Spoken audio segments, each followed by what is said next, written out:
The kid was also psychic as well.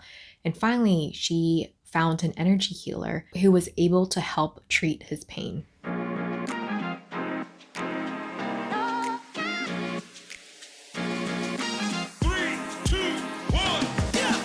After leaving the corporate 9-to-5 grind, I became the boss of my own spiritual business, helping others explore and navigate the human experience from insight, wisdom, and lessons learned along the way. Today, I help aspiring spiritual entrepreneurs gain the confidence to share their gifts with the world. Welcome to the Happy Healing Shop podcast. I'm your host, Trang Pham Nguyen, and each week we'll dive into incredible stories of strength, resilience, and transformation. So, if you are ready for some serious breakthroughs, laughs and tears, and stories that will inspire you, you are in the right place, my friend. Let's get started.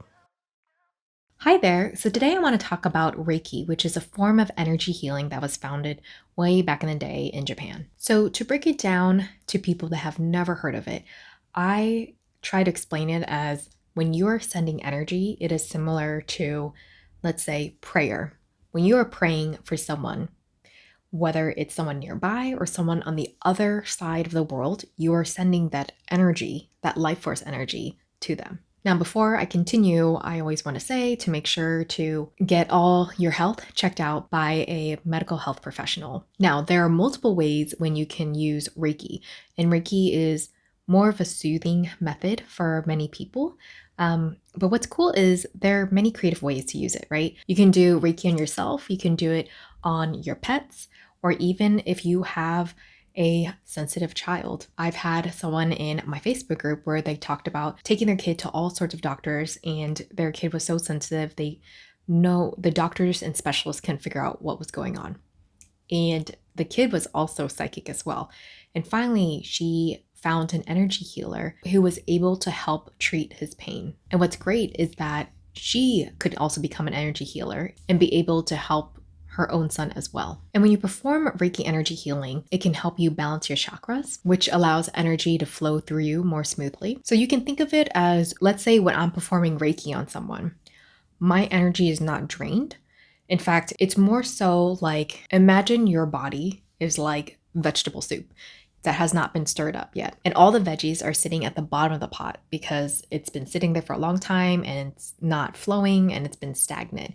And imagine if I came in and started performing Reiki, and it's as if I was stirring the pot and the veggies are starting to flow throughout the soup now. You can use Reiki to clear energy inside your space, your home, your room, your car, or even your space at work. When you do Reiki on yourself or on other people, they usually have a routine. You don't have to stick so strictly to it, but it starts off from the head and works down all the way to the feet. It's really similar to kind of doing a body scan. I've had some people see colors, but most people feel relaxed, or sometimes they end up falling asleep. And one way I like to use Reiki energy is sending it to the food and water that I drink. So whenever there's a meal, I will just look at my food, hold the bowl or the plate in my hands, and send energy into the food, and also give thanks and gratitude for the people that grew the food, that sourced it, from the truck driver that took it to the grocery store to the people that took time to create that meal. And same thing with water. Water is something that energy can be transferred real easily. So you can send healing energy to your cup of water or your tea and coffee and drink it. And the thing I like about Reiki energy was that you don't have to take 10 million hours or years to master it.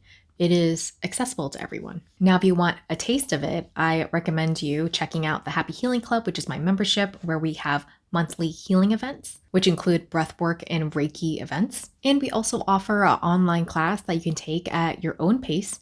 It's great for people who are busy, or maybe you're a stay-at-home parent. And we make sure that it's in very simple terms and taught in a way that is very easy to learn. It covers on how to heal with Reiki energy, what you can use Reiki for, which I covered a bit in this podcast episode, and how to conduct yourself if you choose to be a Reiki master practitioner. Again, I'll include links for that down below in the show notes. So I would love to hear from you if you've ever heard of Reiki before, if you've tried it or had a Reiki session, or maybe perhaps you've used Reiki in different ways in your life. And if you have any questions about Reiki or energy healing, or even just wanting to talk about different modalities in the spiritual world, please shoot me a comment, a DM, or an email. And the thing about any type of practice, including Reiki energy, is practice. And what's great is it was a modality where I felt like I was intimidated by it when I started it. Anyone can learn it, and you do not have to have a medical background for it either. And when you learn about energy and how it works, it can really change the way you look at things in life and everything that surrounds you. So